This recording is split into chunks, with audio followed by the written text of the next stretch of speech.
মই প্ৰণীতা লৈ আহিছো আজিৰ দিনটোৰ আটাইতকৈ ডাঙৰ ইস্যু প্ৰতিবাৰে বাংলাদেশীৰ নামত মুছলমানক কিয় লক্ষ্য কৰা হয় চৰকাৰৰ বিৰুদ্ধে পুনৰ গৰজি উঠিছে নেমছু আমছু এভিএমছু সকলোৰে গৰ্জন এতিয়া আৰম্ভ হৈছে কাৰণ বাংলাদেশী বিচৰাৰ নামত কেৱল সংখ্যালঘু লোকক টাৰ্গেট কৰা হৈছে বুলি তেওঁলোকে অভিযোগ উত্থাপন কৰিছে বাংলাদেশী লাগিলে হিন্দু হওক লাগিলে মুছলমান হওক গতিকে বাংলাদেশী যদি খেদিব বিচাৰিছে কেৱল মুছলমান লোকক কিয় টাৰ্গেট কৰিছে বাংলাদেশীটো হিন্দু মানুহ সোমাই থাকিব পাৰে গতিকে বাংলাদেশী প্ৰকৃত বাংলাদেশী যদি ভাৰতত আছে যদি অসমত আছে তেওঁলোকক বিচাৰক উলিয়াই পঠিয়াওক আমিও সহায় কৰিম আমি সাপোৰ্ট কৰিম কিন্তু বাংলাদেশী খেদাৰ নামত মুছলমানক কিয় লক্ষ্য উল্লেখ কৰিছে নেমছুৱে লৈ আহিছো সবিচাৰি মুহূৰ্তত আটাইতকৈ ডাঙৰ খবৰ আজিৰ দিনটোৰ এটা বিগ ইস্যু প্ৰতিবাৰে বাংলাদেশীৰ নামত মুছলমানক কিয় লক্ষ্য কৰা হয় প্ৰশ্ন কৰিছে নেমছু আমছু এভিএমছু সকলোৰে প্ৰতিবাদ আৰম্ভ হৈছে চৰকাৰে মুছলমানসকলক বাছি গ্ৰেপ্তাৰ কৰি আছে বুলি ক'লে আমছু নেমছু এভিএমছু সকলোৱে গণতান্ত্ৰিক দেশত সকলোৰে জীয়াই থকাৰ অধিকাৰ আছে উল্লেখ কৰিছে নেমছুৱে কিন্তু বাংলাদেশীৰ নামত মুছলমানক কিয় টাৰ্গেট কৰিছে নেমছুৱে কৰিছে ডাঙৰ প্ৰশ্ন প্ৰতিবাৰে বাংলাদেশীৰ নামত মুছলমানক লক্ষ্য কৰা হয় মুছলমান লোকসকলক টাৰ্গেট কৰি থকা হৈছে আৰু এয়া কোনো পধ্যে সহ্য কৰা নহব চৰকাৰে মুছলমানক লৈ ৰাজনীতি কৰা বন্ধ কৰিব লাগিব উল্লেখ কৰিছে নেমছুৱে এবাৰ প্ৰতিক্ৰিয়া প্ৰকাশ কৰিছে ডি ভোটাৰ সমস্যা সমাধান কৰক বাংলাদেশী বহিষ্কাৰ কৰক ক'বলগীয়া নাই কিন্তু বাংলাদেশী খেলাৰ নামত কেৱল মুছলমানক কিয় টাৰ্গেট নথিপত্ৰত নামৰ ভুল থাকিলে বাংলাদেশী হৈ নাযায় নহয় এই কথা উল্লেখ কৰিছে নেমছুৱে সংখ্যালঘুৰ অধিকাৰ বিচাৰি চৰকাৰৰ বিৰুদ্ধে গৰ্জি উঠিছে নেমছুৱে প্ৰতিবাদ মুখৰ পৰিৱেশৰ সৃষ্টি কৰিছে প্ৰতিবাৰে বাংলাদেশীৰ নামত কিয় মুছলমানক টাৰ্গেট কৰা হয় এবাৰ নেমছুৱে উল্লেখ কৰিছে এই বিষয়ে সমান্তৰালকৈ আমছু এভিএমচিও এই সন্দৰ্ভত প্ৰতিক্ৰিয়া ব্যক্ত কৰিছে চৰকাৰে মুছলমানসকলক বাছি গ্ৰেপ্তাৰ কৰি আছে বুলি ক'লে নেমছুৱে গণতান্ত্ৰিক দেশত সকলোৰে জীয়াই থকাৰ অধিকাৰ আছে গতিকে বাংলাদেশী বুলি মুছলমানসকলক হাৰাশাস্তি নকৰিব প্ৰকৃত ভাৰতীয় হাৰাশাস্তি নকৰিব বাংলাদেশীৰ নামত মুছলমানসকলক কিয় টাৰ্গেট কৰা হৈছে প্ৰশ্ন কৰিছে নেমছুৱে বৰ্তমান প্ৰতিবাদ মুখৰ পৰিৱেশৰ সৃষ্টি কৰিছে প্ৰতিবাৰেই বাংলাদেশীৰ নামত মুছলমানক লক্ষ্য কৰা হয় মুছলমানসকলকে টাৰ্গেট কৰি ৰখা হৈছে লুঙি টুপি দাড়ি দেখিলে কিয় টাৰ্গেট কৰে চৰকাৰে মুছলমানক লৈ ৰাজনীতি কৰা বন্ধ কৰিব লাগিব উল্লেখ কৰিছে নেমছুৱে ডি ভোটাৰ সমস্যাৰ সমাধান কৰক বাংলাদেশী খেদক কিন্তু বাংলাদেশী খেদাৰ নামত মুছলমান লোকসকলক টাৰ্গেট কৰিব নালাগে সংখ্যালঘুক টাৰ্গেট কৰিব নালাগে নথিপত্ৰত নামৰ ভুল থাকিলেই বাংলাদেশী হৈ নাযায় সংখ্যালঘুৰ অধিকাৰ বিচাৰি চৰকাৰৰ বিৰুদ্ধে এইবাৰ গৰজি উঠিছে নেমছু এইবাৰ গৰজন দেখিবলৈ পোৱা গৈছে প্ৰতিবাৰে বাংলাদেশীৰ নামত মুছলমানসকলক কিয় লক্ষ্য কৰি লোৱা হয় তাক লৈ তেওঁলোকে উল্লেখ কৰিছে বহু বিষয় চৰকাৰে মুছলমানসকলক বাছি গ্ৰেপ্তাৰ কৰি আছে বুলি ক'লে নেমছুৱে ক'লে চৰকাৰে বেয়া কাম কৰি আছে গণতান্ত্ৰিক দেশত সকলোৰে জীয়াই থকাৰ অধিকাৰ আছে আৰু মুছলমান লোকসকল ভাৰতীয় নাগৰিক তেওঁলোকৰ অধিকাৰ আছে সমানেই কিন্তু বাংলাদেশীৰ নামত মুছলমানক টাৰ্গেট কিয় মুছলমানক টাৰ্গেট কৰিছে কিয় সংখ্যালঘুক টাৰ্গেট কৰিছে কিয় দাড়ি টুপি লুঙি দেখিলে টাৰ্গেট কৰিছে প্ৰতিবাৰে বাংলাদেশীৰ নামত মুছলমানক লক্ষ্য কৰি লোৱা হয় কিয় প্ৰশ্ন কৰিছে নেমছুৱে চৰকাৰে মুছলমানক লৈ ৰাজনীতি কৰা বন্ধ কৰক নেমছুৱে দিলে হুংকাৰ ডি ভোটাৰ সমস্যাৰ সমাধান কৰক নেমছুৱে দিলে দাবী নথিপত্ৰত নামৰ ভুল থাকিলেই বাংলাদেশী হৈ নাযায় উল্লেখ কৰিছে নেমছুৱে সংখ্যালঘুৰ অধিকাৰ বিচাৰি চৰকাৰৰ বিৰুদ্ধে নেমছুৰ গৰ্জন শুনোৱা হওক ভাষ্য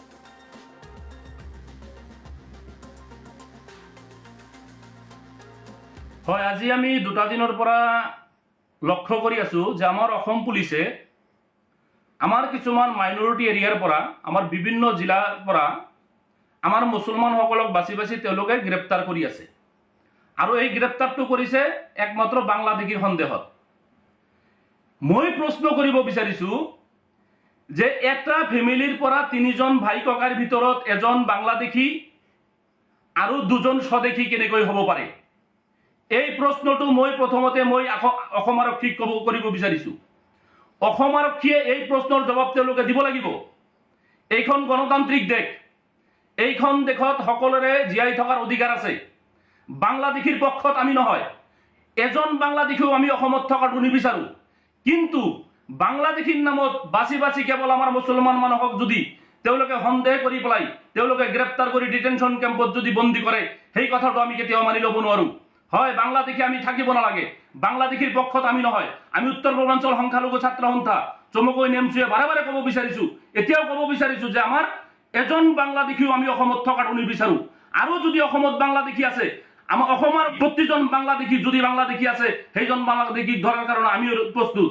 আমি এজন বাংলাদেশী অসমত থকাটো নিবিচাৰো। কিন্তু প্ৰতিবাৰেই বাংলাদেশীৰ নামত আমাৰ ভাৰতীয় নাগৰিকসকলক হাৰাশাস্তি কৰিব, এই কথাটো উত্তৰ পূৰ্বাঞ্চল সংখ্যালঘু ছাত্ৰ সন্থা চমুকৈ নেমচুৱে কেতিয়াও মানি লোৱা নাই আৰু অনাগত দিনতো মানি নল'ব।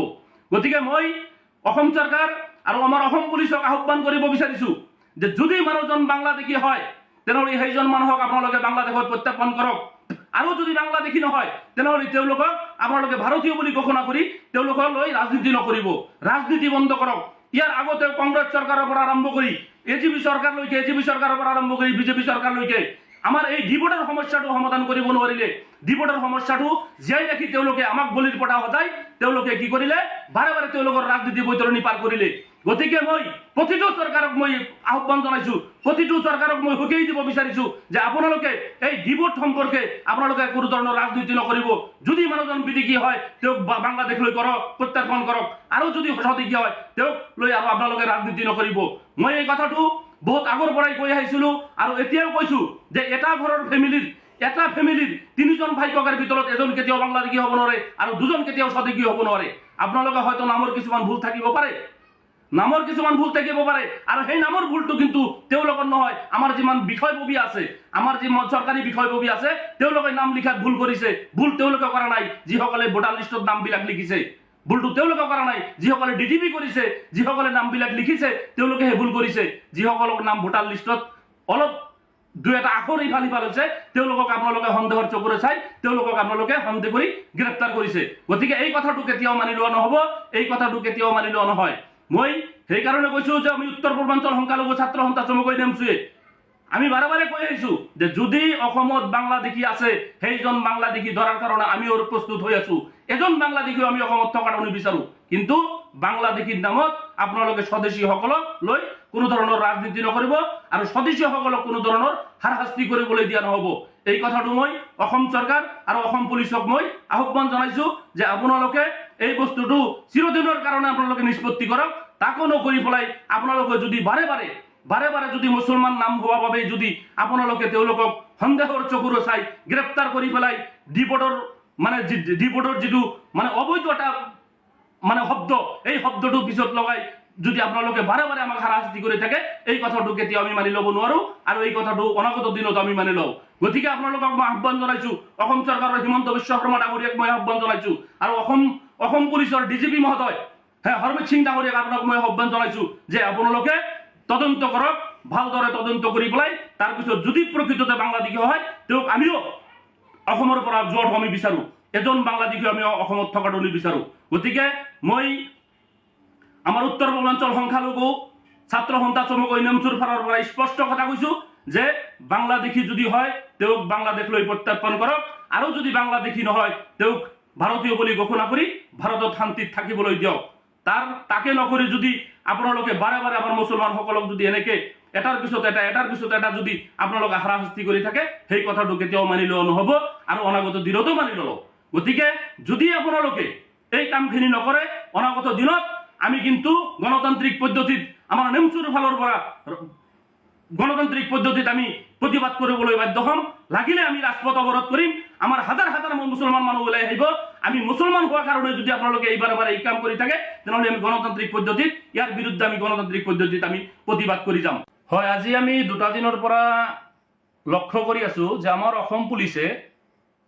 আমাৰ কিছুমান মাইনৰিটি এৰিয়াৰ পৰা আমাৰ বিভিন্ন জিলাৰ পৰা আমাৰ মুছলমানসকলক বাছি তেওঁলোকে গ্ৰেপ্তাৰ কৰি আছে আৰু এই গ্ৰেপ্তাৰটো কৰিছে একমাত্ৰ বাংলাদেশীৰ সন্দেহত। মই প্ৰশ্ন কৰিব বিচাৰিছো যে এটা ফেমিলিৰ পৰা 3জন ভাই ককাৰ ভিতৰত এজন বাংলাদেশী আৰু 2জন স্বদেশী কেনেকৈ হ'ব পাৰে? এই প্ৰশ্নটো মই প্ৰথমতে অসম আৰক্ষীক কৰিব বিচাৰিছো। অসম আৰক্ষীয়ে এই প্ৰশ্নৰ জবাব তেওঁলোকে দিব লাগিব। এইখন গণতান্ত্ৰিক দেশ, এইখন দেশত সকলোৰে জীয়াই থকাৰ অধিকাৰ আছে। বাংলাদেশীৰ পক্ষত আমি নহয়, এজন বাংলাদেশীও আমি অসমত থকাটো নিবিচাৰো।